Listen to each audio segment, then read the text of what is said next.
Ah, shit. Here we go again.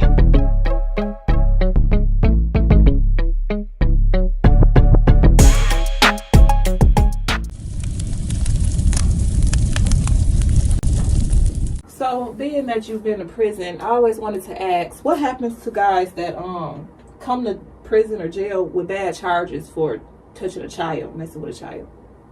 Well, let me ask you this: do you think that once a judge gives somebody 5 years after they done penetrated a child, do you think that person should just get that time and just have just go through prison normal like a regular inmate?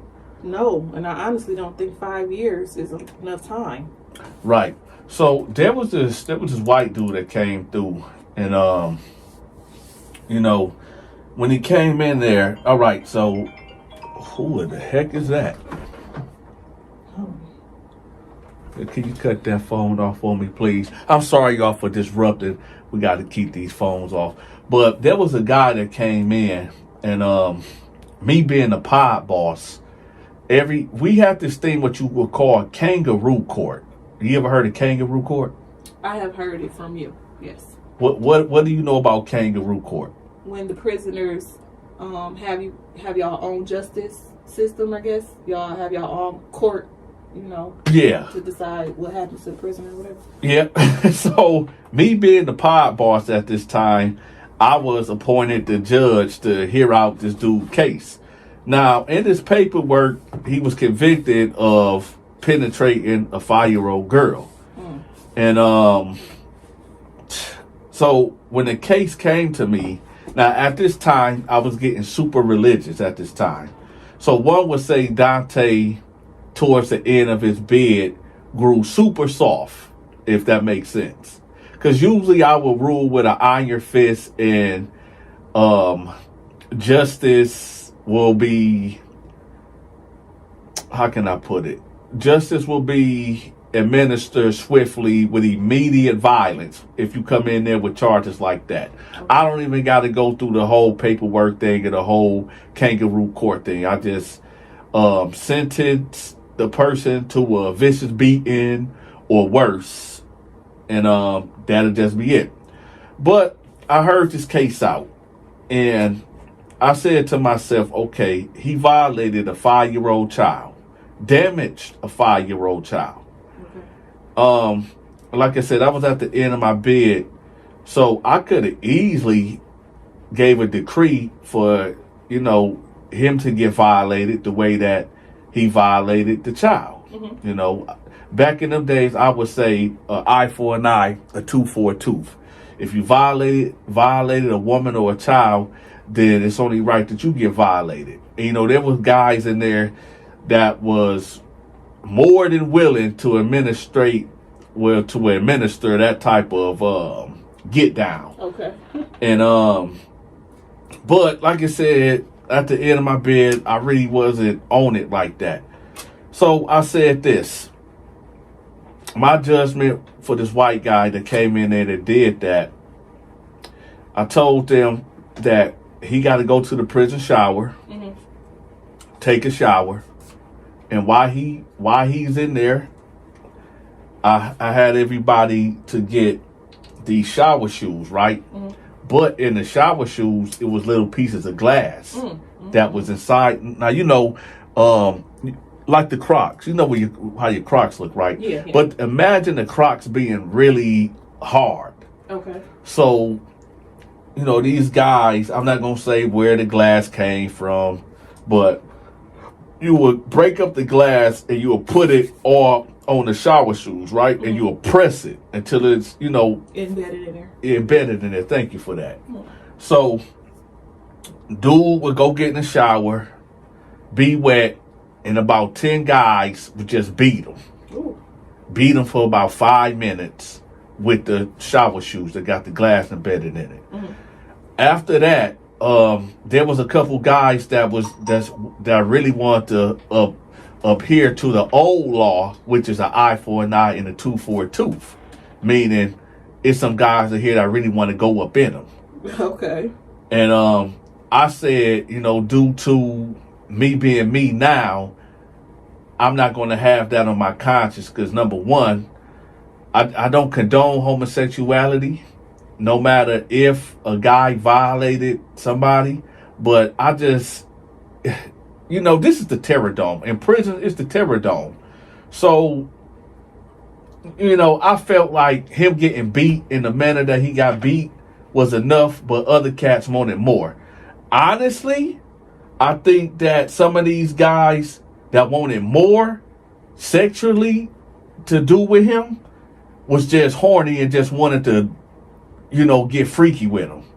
Okay, so he got the judgment, and that was just a one-time thing. He got it, and he served his sentence. Okay, so what's supposed to happen for the remainder of the 5 years? Because, like you said, one would think that's not enough. He got his tail beat this time, but you still got an additional 5 years ago. Well, the normal thing, he will get extorted. Meaning, if he got money or he got family out there that's sending him money, let's just say if he get $100 a week, so $400 a month.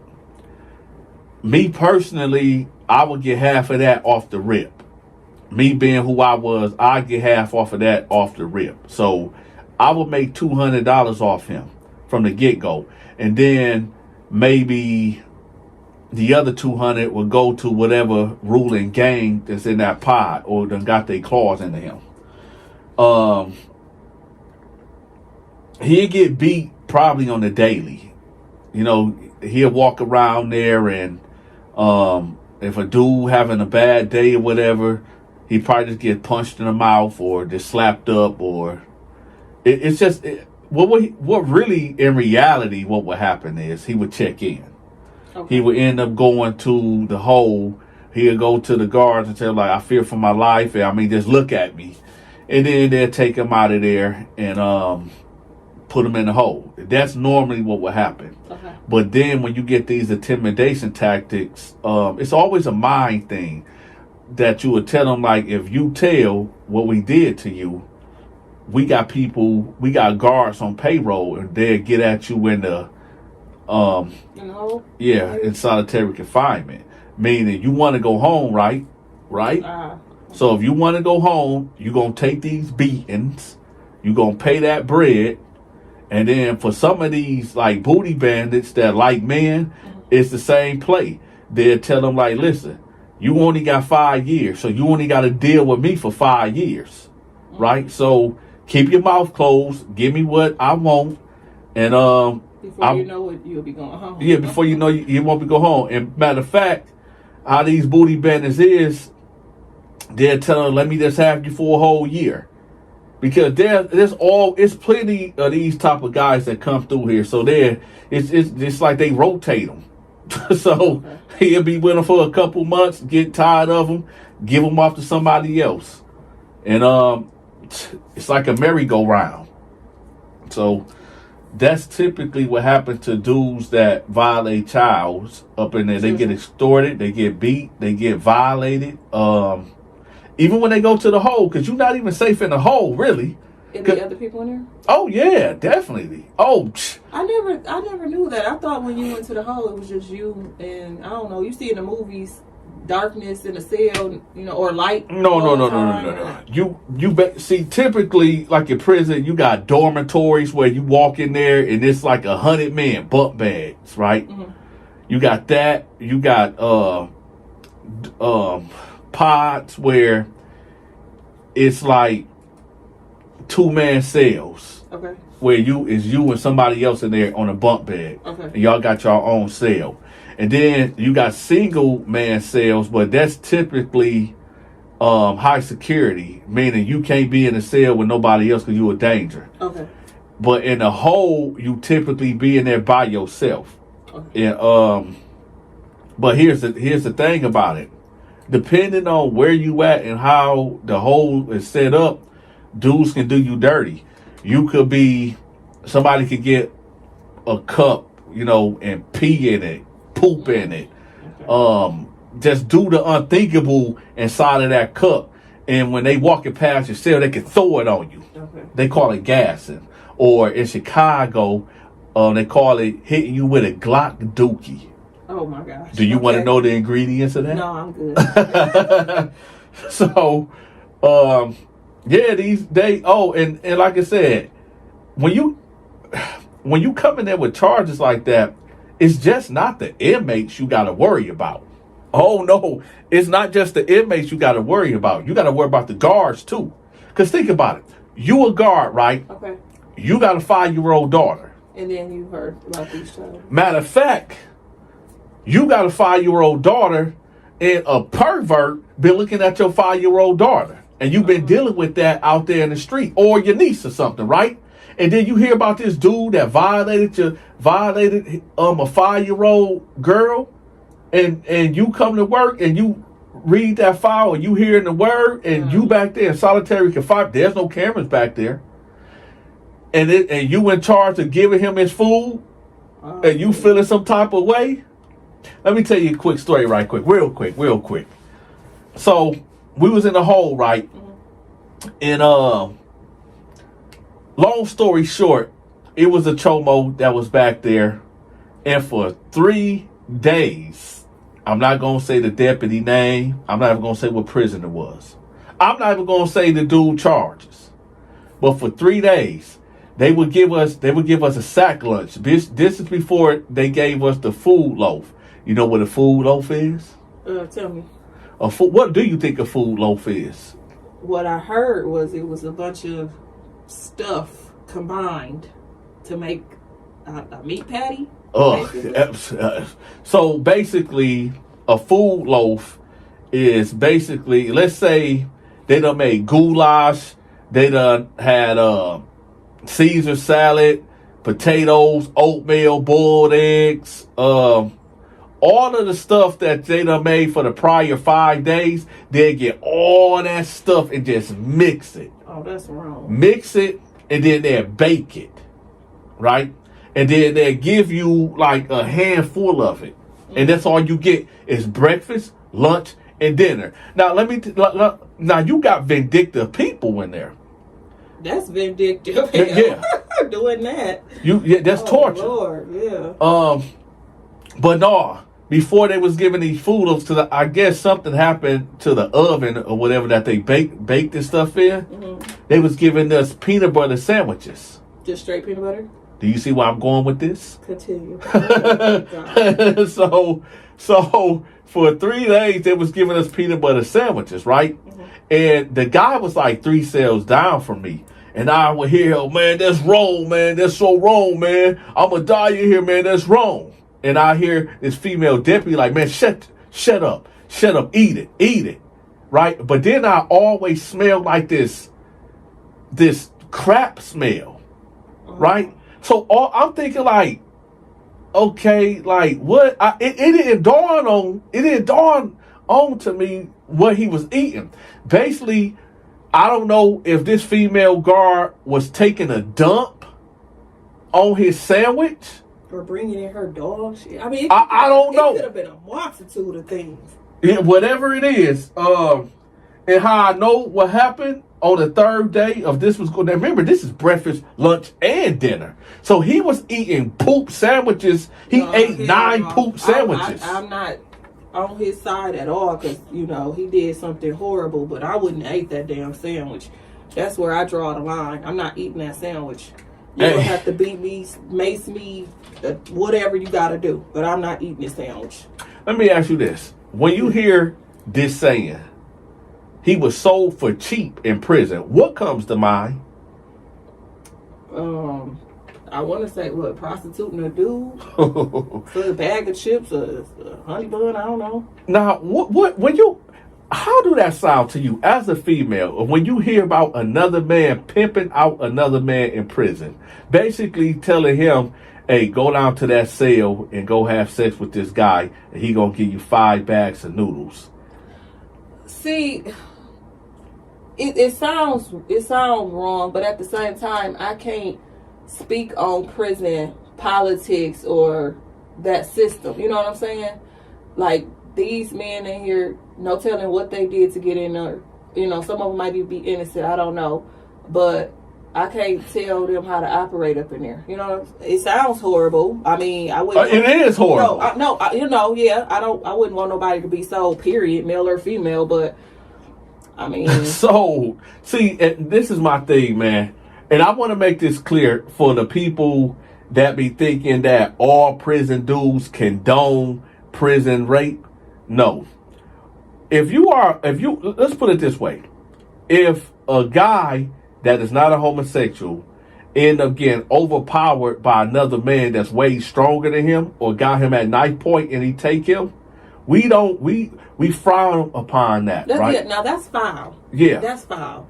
But it's what happens next. Like, after the guy get done doing what he doing, it's supposed to be immediate death after that. You're supposed to get a hold of a knife or a glass, do something to get your get back. You know, that's what us inmates respect, is what you do afterwards. If you couldn't beat this man because he was physically stronger than you, and he was just on some sexual deviant type stuff, then yeah, he got to go. But then again, the problem is this. The next question is people going to say, oh, well, Donta, why didn't y'all intervene? Why y'all don't stop this? Well, I talked about this before, right? Matter of fact, you asked me. Why didn't you guys intervene or stop it? It's like this. Let's say if an inmate come in here, right? Mm-hmm. And you warned, because I did this before, and he told on me. There was this young white dude that came through, right? Mm-hmm.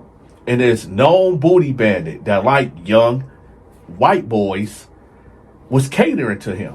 Okay. And what to cater mean, he was being over friendly. He was giving him white t-shirts, giving him commissary. This picture, you got this young white boy, 20 years old, maybe weigh 130, maybe about 5'8", about your height is, okay. Right? Then you got this big, black, bald head dude like John Coffey. Okay. That come out of nowhere. Hey man, how you doing, man? Listen, my name is blah blah blah blah blah. Here go. You hungry? You don't know this man from nobody, right? Yeah. You don't know that. You never met this man, and he giving you bags of hot Cheetos. He's giving you honey buns. He giving you Mountain Dews. He tell you, hey man, you look strong, man. You look strong. Let flex your muscle, Like he flirting with him. Yeah. Then he touching you. On stuff. No, you know, touching on you. Yeah. Right. And then, and this is one of the signs I tell people, man. It's okay to have a workout partner, but if you got a guy like these dudes, if you give them an inch, they gonna take a mile. Now, when you land on your back, right, and you doing the weight bar like this, you know what I'm talking about. Yeah. Where do you think that man's supposed to be standing? That's supposed to be spotting you? Like, I know he's supposed to be like behind him, not on his head, but enough to secure. So I done seen this happen where the guy will be literally, his damn nuts. Oh my God. Will be literally right there on dude's forehead, and it's like yo dog, bag up, because he know what he's doing. If his nuts on his forehead, no, it's not literally. It's not literally on his nuts, you know. I'm just saying. But it's right there. Like dude, bag up. Yeah. But some of these dudes be like, they let it ride. You know what I'm saying? They don't want to speak up, or I might offend him or something like that. You got to speak. What did Cat Williams say about Diddy? You got to tell him no. You got to tell these dudes, yo, hey, I don't feel comfortable you standing over me like that, because you like bag up or move to the side a little bit. You know what I'm saying? So they do stuff like that. All the touchy feeling, the working out thing, always when y'all playing basketball. Now I get you supposed to guard the person, but you ain't gotta be all up on them. Yeah. You know what I'm saying? Like, you know what I'm saying? Like you just pressing your whole body on top of this man. What if the person is just, not taking away from the flirting and stuff, but what if another person is just overly aggressive, like all up on you, in your face and stuff? Is that a pass? No, it ain't no passes. See, let me tell you something. You don't get no passes. There's no passes. There's no I see people out here in the world that be all on people all. Well, you heard about a lot of these athletes like that though. Think about it. Dwight Howard, he said, what I do with my beefcake is my business. He never denied it. 2 transsexuals came out and said that he held them hostage. He never denied it. He just said that's my business, and they exaggerating. If somebody came out and asked me, Donta, is it true that 2 transsexuals is accusing you, Donta, of holding them hostage and you laying heavy pipe onto one of them? I'm not going to sit up there and say my beefcake is my business. Yeah, right. I'm going to say, man, I ain't gay. But hey, these are these dudes. It is what it is. But like I said, you cannot give nobody passes. Because like I said, in prison, these dudes that be doing stuff like that, they done had so many years to practice. They got this down to a science. They like, okay, when I work out with him, I'm just gonna be extra close. Okay, so if he say back up, like chill, okay, I'm gonna back up. My bad, bro. Okay. Right? But then when y'all go to the lunchroom, he always got a seat for you, either across from him or right next to him. And then it get to a point where when he trying to isolate you, like an abusive man, he trying to isolate you. You over there talking to some dudes or whatever. And he just some way, somehow be ducked off in a corner and eyesight of you like this, like, yo, come here or something. Or he just come like right. Like watching his woman. Yeah, like you watching this woman. And or he just come right there in the middle of the whole conversation and like, yo, bro, let me talk to you right quick. Okay, so let me ask then, what if you've been in jail for a multitude or prison, whatnot, for a multitude of years, and one of your family members or your best friend or something come in? Is it okay to like hug them and be extra? I mean, you ain't seen them in years. You ain't touched a family member in years. Listen, you can't hug them and cry. I done heard stories. I know. Yeah, like oh my God, my brother. I ain't seen him in 20 years. Listen, I got you. I got you. Okay. You ain't never hear about the homies raping the homies? Yeah. So in Cali, right, there was this dude that they call Big Cadillac, right? Okay. And he was a Crip dude from whatever neighborhood, I forget. And he was down for he was locked up in the mid-70s. Big dude, right? Okay. And basically when the younger homies would come in there, they'd get put in a cell with him and he'd rape them. So they'd come in and like, yo, what's up, OG? What's up, OG? Like, yeah, what's up? Yeah, man, I'm from such and such hood. Oh, I am too. Oh, yeah, you know this person. Yeah, I grew. Yeah, yeah, blah blah blah. Yeah, we know each other, right?